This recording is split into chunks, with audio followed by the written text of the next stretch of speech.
Welcome to the Sense Making in a Changing World podcast, where we explore the kind of thinking we need to navigate a positive way forward. I'm your host, Morag Gamble, permaculture educator and global ambassador, filmmaker, eco-villager, food forester, mother, practivist, and all-round lover of thinking, communicating, and acting regeneratively. For a long time, it's been clear to me that to shift trajectory to a thriving one planet way of life, we first need to shift our thinking. The way we perceive ourselves in relation to nature, self, and community is the core. So this is true now more than ever, and even the way change is changing. Unprecedented changes are happening all around us at a rapid pace. So how do we make sense of this? To know which way to turn, to know what action to focus on, so our efforts are worthwhile and nourishing and are working towards resilience, regeneration, and reconnection. What better way to make sense than to join together with others in open, generative conversation? In this podcast, I'll share conversations with my friends and colleagues, people who inspire and challenge me in their ways of thinking, connecting, and acting. These wonderful people are thinkers, doers, activists, scholars, writers, leaders, farmers, educators, people whose work informs permaculture and spark the imagination of what a post-COVID, climate-resilient, socially just future could look like. Their ideas and projects help us to make sense in this changing world, to compost and digest the ideas, and to nurture the fertile ground for new ideas, connections, and actions. Together, we'll open up conversations in the world of permaculture design, regenerative thinking, community action, earth repair, eco-literacy, and much more. I can't wait to share these conversations with you. Over the last 3 decades of personally making sense of the multiple crises we face, I always return to the practical and positive world of permaculture, with its ethics of earth care, people care, and fair share. I've seen firsthand how adaptable and responsive it can be in all contexts, from urban to rural, from refugee camps to suburbs. It helps people make sense of what's happening around them and to learn accessible design tools to shape their habitat positively and to contribute to cultural and ecological regeneration. This is why I've created the Permaculture Educators program, to help thousands of people to become permaculture teachers everywhere through an interactive online dual certificate of permaculture design and teaching. We sponsor global Perma Youth programs, women's self-help groups in the Global South, and teens in refugee camps.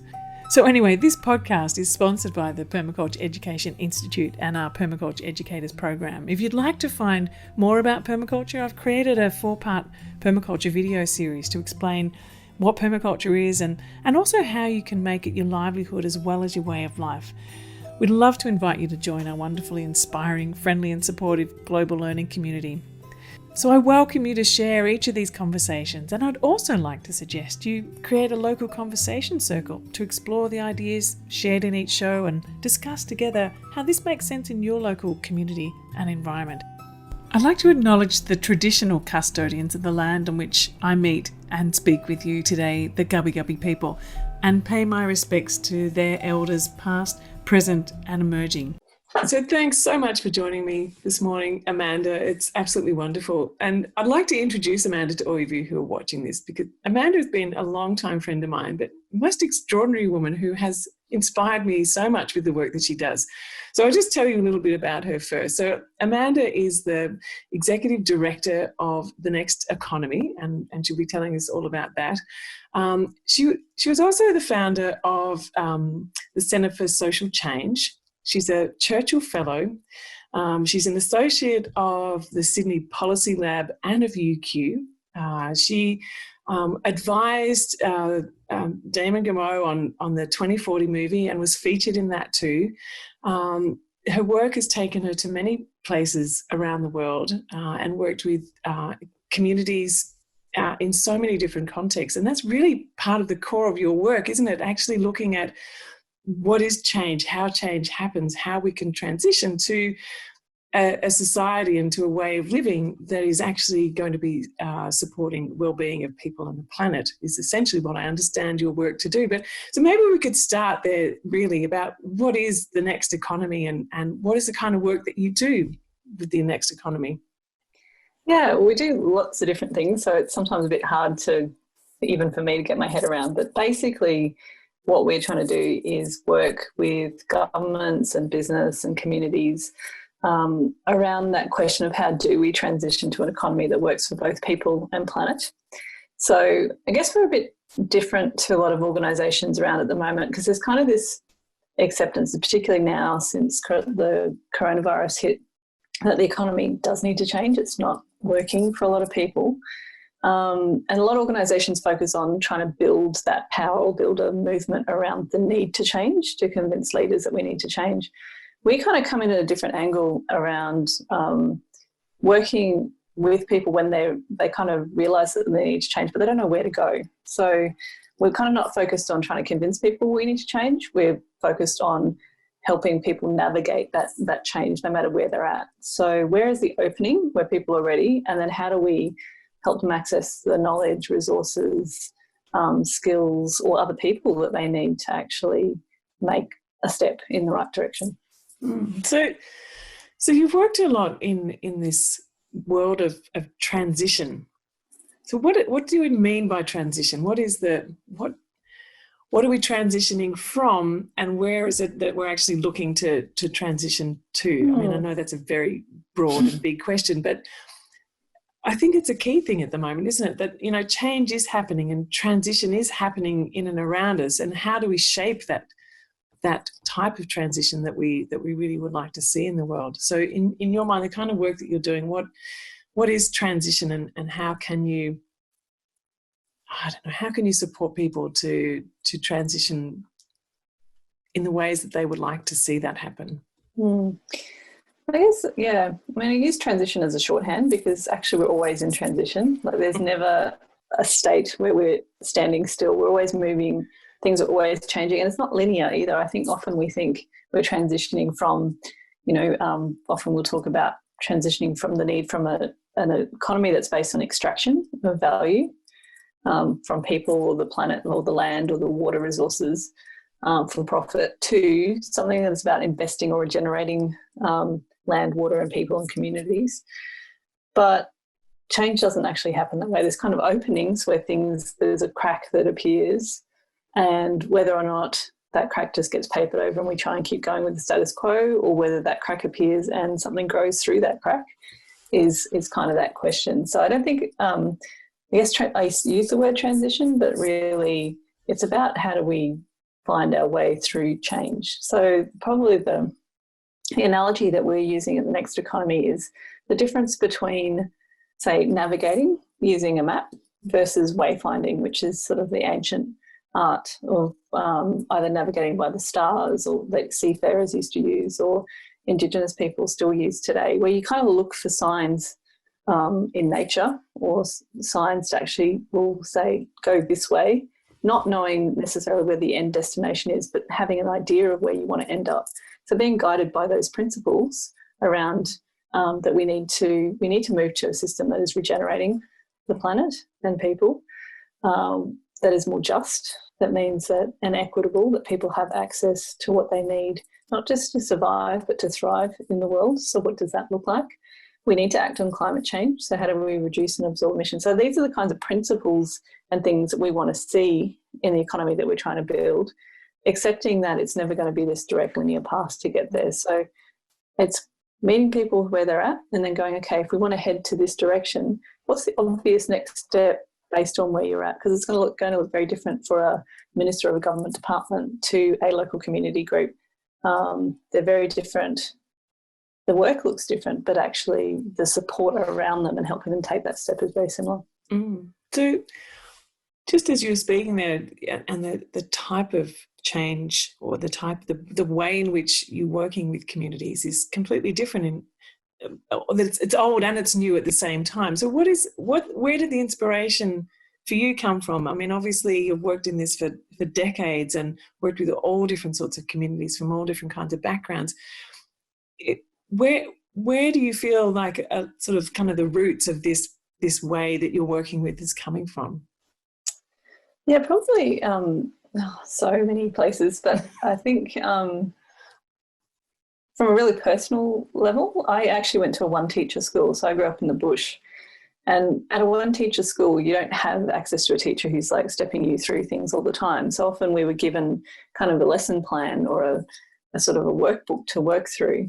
And if you got to finish your work quickly, you could actually help the other people. I had 3-4 other people in my grade. You could help them with that activity, or you could go and help the other grades, the younger grades, with their reading and writing. And I learned at a very young age that you couldn't just tell someone what to do. You had to figure out where they were at and how they were thinking about that, and then start with where they were at and then introduce something new, help them to play with that and experiment, take the next step. So I think I've worked out that that's kind of where it probably first came from. But then that was it, strengthened through work I was doing. I went to Brazil when I was 17 and started working with a women's group there. And there were the women who were in the poorer section of the town helping themselves. They were just pulling together the resources that they had to actually meet needs of their neighbours. They weren't waiting for someone to come and save them. They were just doing that. And I turned up and just wanted to do something because I walked down the street one day and just was sort of saw this family begging and just couldn't handle it anymore, and sort of this very idealistic 17-year-old burst into tears and walked into the nearest church and said, you guys have got to be doing something about this. What can I do? And the priest pointed me to a church up the road that had the women's group, and I turned up and they were like, well, what can you do? And it's like, and one of the things that they did was they had a sewing group. I went, well, I know how to sew. And they're like, great, here's a sewing machine. We need 130 nappies. I was like, okay. So it's that kind of, I guess it's a more feminine approach too, of just work with what you've got and more of an emergent kind of way of problem solving. And that was reiterated again when I worked with Aboriginal people and Aboriginal health in Australia about 2001. Again, it was people saying, you're an outsider, you're never going to understand our culture, don't think that you can ever tell us what to do. And I was like very young at the time, so they're like, it's you do not speak, you sit and you listen and we'll tell you what we need. So it's those processes of working with amazing leaders in a lot of different countries actually that are saying you have something that we need, but we're in charge of this process. So actually meeting that and supporting that. Yeah.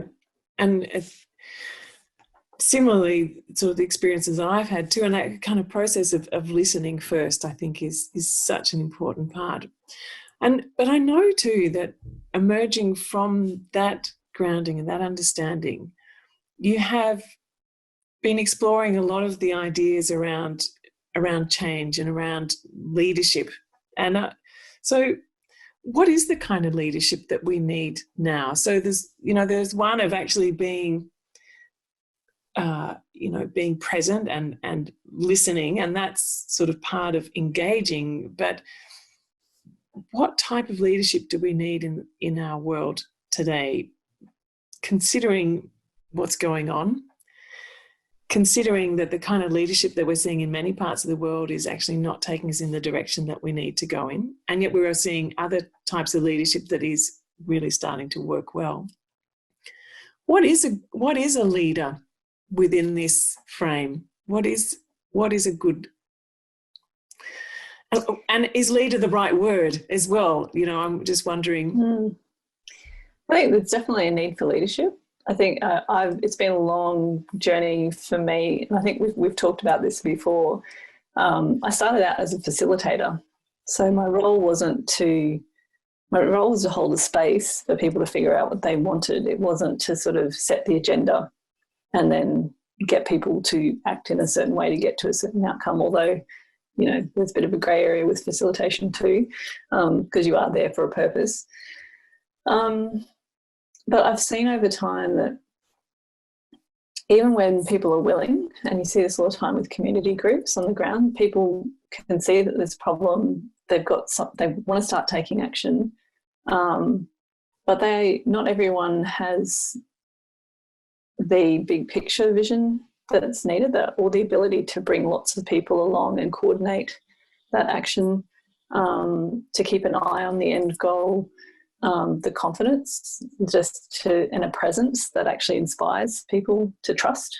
I think so. All of these things, I think the need for leadership is still really important. I think we can have really good processes that enable a lot more participation and democracy in our decision making, but I still think there's a role for someone who pulls that together and can own that. And I think now more than ever, in a time where we're seeing around the world that strongman leadership, that kind of autocratic top-down, follow-me leadership, is a sign that people are looking for leadership and that they are scared and that they need someone who can kind of hold things together to enable them to have enough, to be able to take a risk, to trust enough to take a step and to take a risk.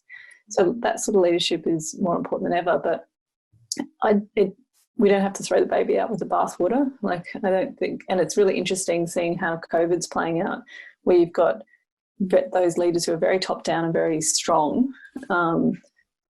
And we're not seeing really great results in terms of how things are playing out, because people are become paralysed waiting for direction. And sometimes those calls haven't been great because there's no way that any one leader or even government can be across all of those issues. So there's a different kind of leadership. Like, you look at people like Jacinda Ardern in New Zealand, where right from the beginning she spelt out the problem, and then she explained to people that there were stages around how they were going to manage it. And she gave people the information up front saying, there are, I think, 4 stages to this response. We're starting here. Once we see these kinds of things, we'll ramp it up, and we need your cooperation with this. It's only going to work with you. So there was an invitation in. There was trust of the people to give them information so that they can make decisions for themselves. And it was enrolling their confidence. It was saying, are you going to work with us to make this happen, because you are part of a whole? And it's a very different kind of leadership model. Even within the climate movement, I notice there's like a lot of campaigning organisations feel the pressure to come up with the answer, the campaign. We're going to push for this one thing. We're going to build power around it and make this happen. And that's important, and it can happen especially when things need to happen very quickly. But at the same time, I think we miss an opportunity where there might be opportunities for real transformative change by actually going, okay, here are some principles that we can work behind. Here is the vision that we all agree that we're working together. Engage people around that conversation, around what they want, which enables people to then go out and start taking action in concert. So it's more like an orchestra, like people are doing different things, people are playing with different instruments. But if you look at the whole, they're creating beautiful music because it's aligned with a certain direction. And in that case, the leadership is more like a conductor of an orchestra. It's a very important role. But they're not there to tell each musician how to play the instrument. And I think you touched on a really important point right at the beginning of how you're describing that too, was about taking the fear out of it, and that, when you get sort of a sense of like, oh, I've got to wait until I know what's happening and the leadership will tell me what's going on, and it's kind of secret and we'll find out when we need to. Whereas actually having this transparency and having the capacity to be part of that decision-making process and to actually feel uplifted and supported and enabled and empowered through the leadership that exists, I think is a really amazing thing. And like you're saying, it's when you see that happen in community groups too. I mean, I know from even from community garden groups that I've worked with, when there is an engage in an inclusive process that people understand and that they're taken along, it doesn't really, there's sort of no real central boss at that point, like it's really important that there's that understanding from a group perspective about how change happens and about how you can engage in that and step in and out if you want to, and not always have to be part of it. I mean, I think there's a lot of stress and pressure that's put on groups when they feel like, oh, I've got to be part of this committee, and then there's all these rules that apply, and then, they just kind of sort of fall in on themselves, where a different type of leadership, I think, is really needed in all scales, from our governments through to our community organisations, whether they be formal or informal groups. So you mentioned a few principles before. Do you want to just touch a little bit more on what you feel those principles of change are, or leadership? How are you describing those? There's a few different things in my head. So just going back to, I guess, what you were just saying then, it's, I guess, a question around always questioning who needs to be involved at what time for what purpose. I think there's something, we either go, we need a complete flat structure, or we need a top-down kind of leadership structure. But actually there are ways to engage people, the right people at the right time. to the right level, because I think sometimes we go too far with the community groups, and everyone, like you said, everyone has to be involved in every decision, and there's endless meetings and nothing actually gets done. And there's a really good paper that was written, I think, in the mid-70s by someone in the feminist movement called The Tyranny of Structurelessness, which is available online, which I'd recommend everyone have a read of, because, you know, we're so committed to principles around democracy and participation and equity that sometimes we don't have the right processes set up to enable people to do what they need to do at the level that they want to get engaged in. Because particularly if you're talking about society-wide change, not everyone wants to be involved. Some people just want to get on with it, and that's fair enough. Like, I don't actually want to have to manage all of my own water systems and energy systems. I want people who know what they're doing to take care of that so I can get on and do what I do. So I think that's a really good principle around leadership and groups. I guess change, thinking about change, I think in terms of working with people, talking about the nexus between leadership and change, I think about change from a sort of stages of change model, which I learned about when I was doing health promotion work with Aboriginal communities, which is accepting that different people are on that different stages of that change cycle. Some people aren't even aware of the need for change, and so the work that you do with them is about raising that awareness. Some people are aware that there's a problem and things need to change, but they don't see how it's important to them. So how do you actually get that point where they're concerned, or they can see how it's relevant to them? That's the work that needs to be done. Then when they get to a point going, oh, something needs to change, then it's what do you need to arm them with in terms so they can actually take measures to move in the right direction. So that's that capacity building or resourcing stage.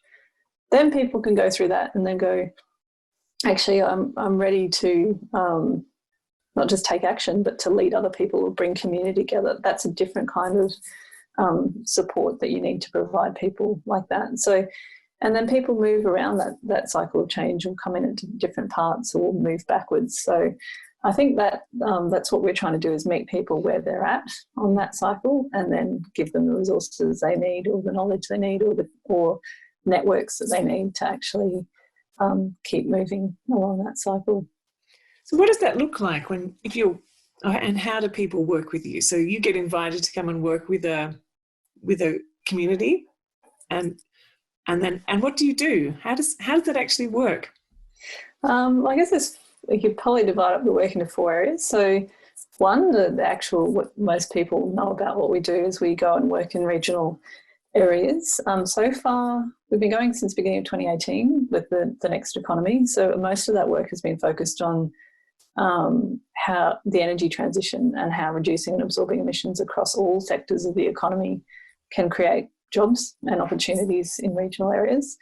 So sometimes that's a workshop that we've either been funded by government to do, or a local group, maybe an environment group, or the local councils invite us to do some training or a presentation around those aspects.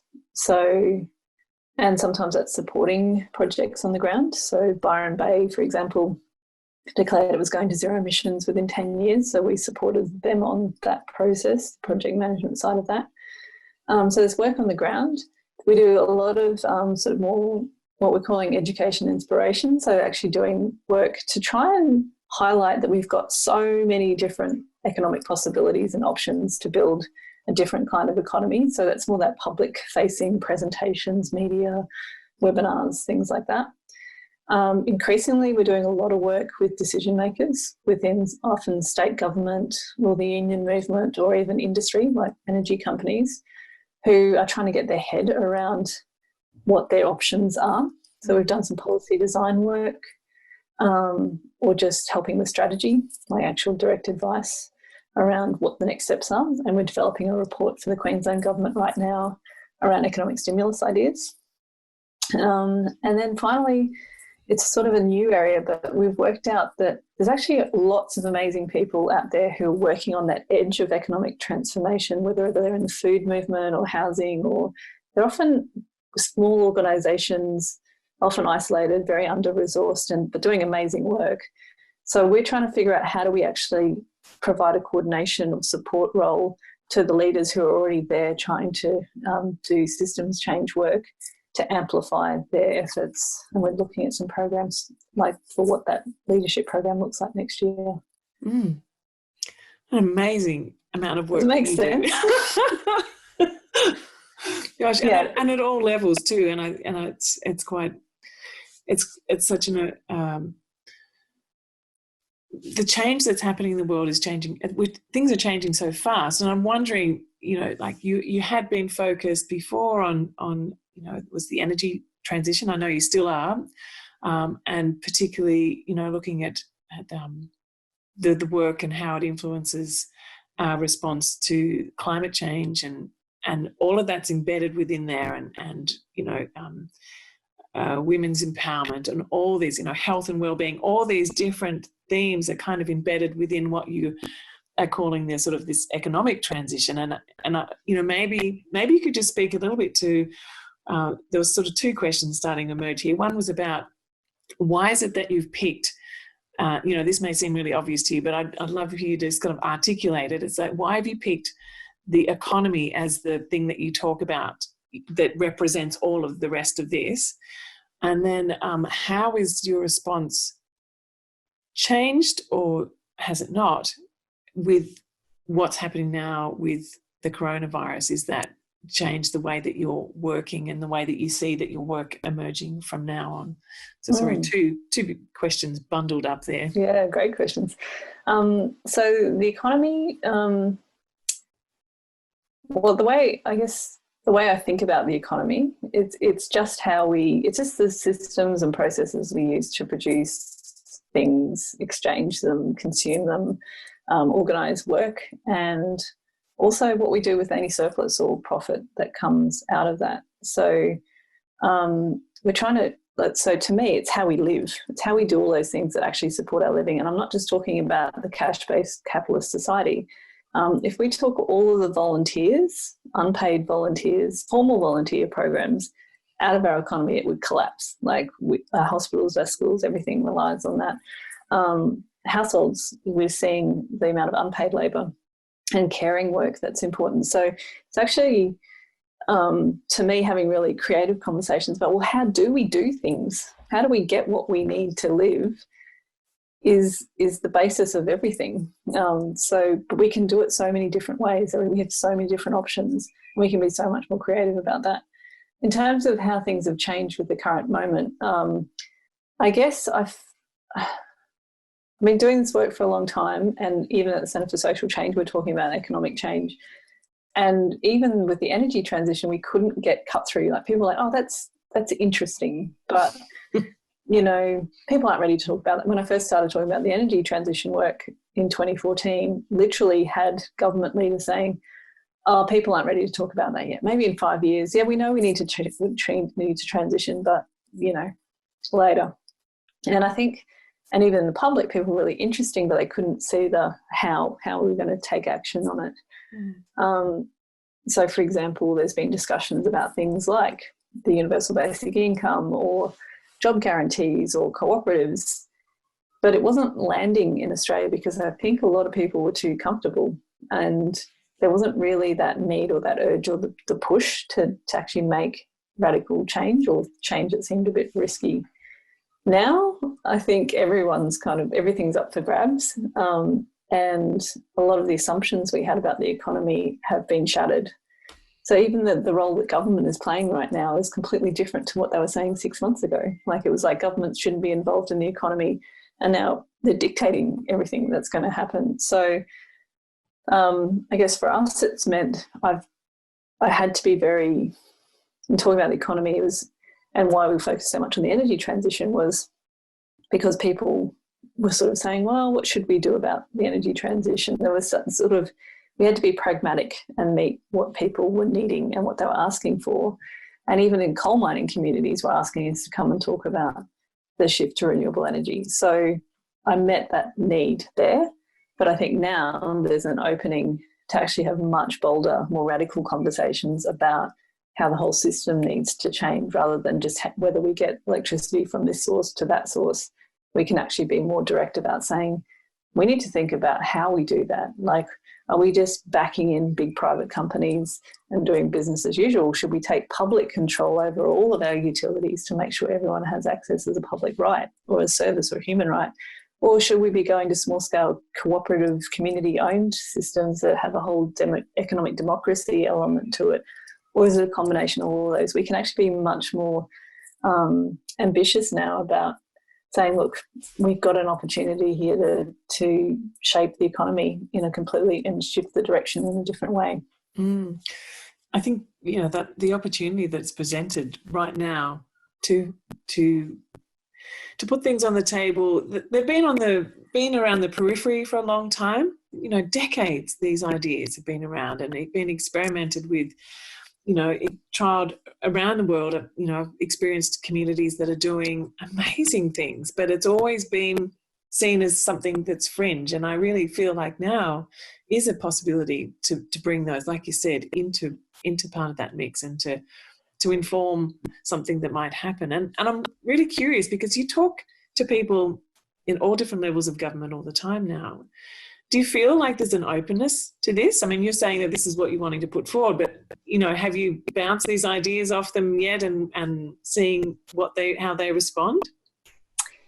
There's sort of two levels to that. So even before the coronavirus hit, so post-fires, we were doing some regional work, and it was really surprising to me that people in local councils and just general business community people, people in places like Central Queensland or Southwest Queensland, were the ones bringing up things like UBI and things like cooperatives and community-owned renewable energy, or completely different radical approaches to waste and zero waste. So these terms were like coming out of people's mouths that we weren't raising, they were raising.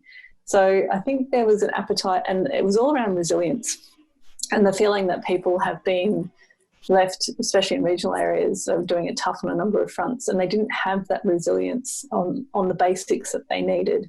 So people were talking about food justice and local food systems, for example, and what's happened to agriculture and the power of the supermarkets in taking away people's ability to just buy and grow food locally. So these radical ideas were bubbling there. So there's definitely an openness there. In terms of state and federal government, I think it's been surprising to me how open they are to hearing the ideas from regional areas about how they can build economic resilience. So I literally sent a whole bunch of emails to ministerial advisors at the state and some federal level, thinking that this was about 6 weeks ago, thinking they would, if I got a response, it would be come back to us in a couple of months when things have settled down. I literally got 3 emails within 5 minutes back from ministerial advisors, like top advisors, saying, I'm really sorry I can't talk to you today. Do you have time tomorrow? And I was like, whoa, that was unexpected. I'm not ready to talk to them. So I think they're desperate. I think, and I was framing it as, look, we've been doing work at a regional level on energy transition ideas. I think you can keep moving in the direction that you need to go in, because behind closed doors they all say, yes, we know we need to act on climate change, but it's whether or not they feel like they've got the political permission to do it has been the block. Whereas now they're like, can you show us how we can do what we need to do and bring people along with us? But that window, how long that's going to be open, I don't know. So that was my next question, is like, so the community is saying this is what we want. Governments are saying we're looking for a different way forward, and we get it. What's the next step? How does then this change actually happen? Because we're kind of at this, I feel like, well, I mean, it's a simplification, but we're at this point now, this bifurcation point, whereas everything's fluid at the moment, and that as we emerge out of this crisis that we're in right now, there can be either this a recovery project that's, an amplification of business as usual to try and get people back on track, or it can be something more along what you're talking about. So what needs to happen right now to see us head on the path that you're describing, that the community's asking for, that, you know, governments are saying they know the need, that we know that, you know, society needs, communities need, the planet needs. How can, what needs to happen right now? I mean, I know that this is a huge question, and I don't expect that you can answer, because that's like the whole, right, we've done really? a tick, we've solved the world's problems. But, you know, but it is a big question, isn't it? Because right now it feels like there's a sense of urgency about speaking up right now about things that matter, and putting on the table firmly real and viable alternatives that work, that people want, and that economically actually makes sense. I think it's going to be messy, and I think that I'm already starting to see, just in the last week or so, the number of voices who are clamouring for attention around their economic stimulus ideas have expanded exponentially. We do know that the Minerals Council of Australia, for example, has been very quick off the mark in putting in their ideas and demands for how economic recovery should go, and they've got direct access to the Prime Minister's office. You know, the head of his COVID advisory group is, you know, Fortescue Metals. So, you know, that they're, and whether how much that, but I don't know, I think something has fundamentally shifted. Like, the Prime Minister himself is saying we can't go back to business as usual. So, but what does he mean by that? I don't know. We've got big groups like Get Up, and some of the climate groups and environment groups are mobilising their membership around key demands and trying to encourage people to get directly in contact with their MPs to say, you know, we want you to build back better. We don't want you to build back to the status quo. There's a movement called #Build Back Better circulating through social media. So I think there's a momentum and an energy around different ideas, and people wanting something different is definitely there, and I think the politicians are hearing it. Which ideas take hold? You know, who knows what's going to take hold. But I think that's how change happens. Yeah, it's kind of that sort of things bubbling underneath the surface, and then which thing pops up and is going to actually take root and hold and grow into something, versus it's just going to get squashed or covered. What are you seeing happening around the world at the moment in those sorts of things that are popping up? I mean, there's things popping up in Australia, but are you seeing other things happening in other parts that we could, you know, bring forward part of our conversation more here?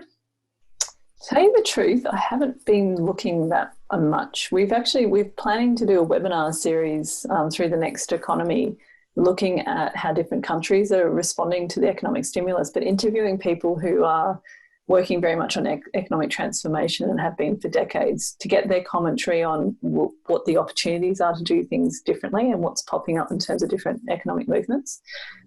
So if people are interested in that, they should sign up, I guess, to the Next Economy page, and we can talk about that. So how do they get how do they get onto your list of information? Can you just share us? If you just go to the Next Economy's website, which is nexteconomy.com.au, there's a subscribe button, and then we'll send you out any notifications of activities. So that's the webinar series. Will be directly talking about that. But at the moment, I haven't actually been looking. I've been trying to spend the time where things are slowing down and I'm not travelling like a crazy person spewing out carbon emissions, to actually just come back and reflect on where we're at, and try and make sense of the local first. So I haven't been really looking globally yet, but I know there's been some really interesting webinars that Naomi Klein's been doing. There was one that the Australia Institute ran this morning interviewing Joseph Stiglitz, which apparently I haven't looked at yet, but is quite revolutionary and quite inspiring. And I think we can also not just look at how responses are happening now, but also previous responses, like in times when Greece was facing the austerity, how communities organised and mobilised, and that led to political change. There's been some interesting stuff in Spain as well. Argentina about 20 years ago, where we had workers taking back over factories when they were closed. So I think it's also looking at other times and looking at how communities have responded. Detroit and the growth of the food movement in Detroit. So I think there's plenty of examples that we can look to. And even, I mean, it wasn't such a sort of an immediate thing, but even looking at what happened in Mullaney, for example, it was a dying rural town. Yeah. How did it rebuild itself through the use of cooperatives and women's groups and, local banks and local economic systems? And, it's really quite an interesting story, the Mullaney story, even, here in Queensland. And there's other examples popping up now with a very similar model. Like you've got Preston with their co-op movements, or there's things happening all over the world right now. Yeah, so sharing these and sharing the stories of these, because I don't know how much the stories of other ones have been told, but I know the story of Mullaney really hasn't been shared that very much at all, and it's quite a remarkable story. I think it's worth. That's your job, Morag. I think so. Gosh. Yeah. Well, thank you so much for joining me today, and I look forward to our ongoing conversations, because I know that that's something that we do all the time, isn't it? We get on and have a chat about what's going on in the world, what leadership is, where the change needs to happen, and I'm constantly inspired by the work that you do, and I know that everyone who's listening to this is going to be signing up for the webinar series do you have a newsletter as well that you send out, or how does it work? Yes, we've got one in process at the moment. Okay, so, yeah. Excellent. Yeah, well, maybe next time I can interview you. Yeah, let's do that. We can swap. Yeah. Okay, that sounds like fun. All right. Well, thank you so much. And I'll put down all the links of things that you've mentioned and ways to get in touch with Amanda as well. Yeah. All right. Well, take care, and thanks, Morag. Everything you're doing. Okay. You too. Bye. So thanks for tuning in to the Sense Making in a Changing World podcast today. It's been a real pleasure to have your company. I invite you to subscribe and receive notification of each new weekly episode with more wonderful stories, ideas, inspiration, and common sense for living and working regeneratively. And call positive permaculture thinking and design into action in this changing world. I'm including a transcript below and a link also to my 4-part permaculture series, really looking at what is permaculture and how to make it your livelihood too. So join me again in the next episode where we talk with another fascinating guest. I look forward to seeing you there.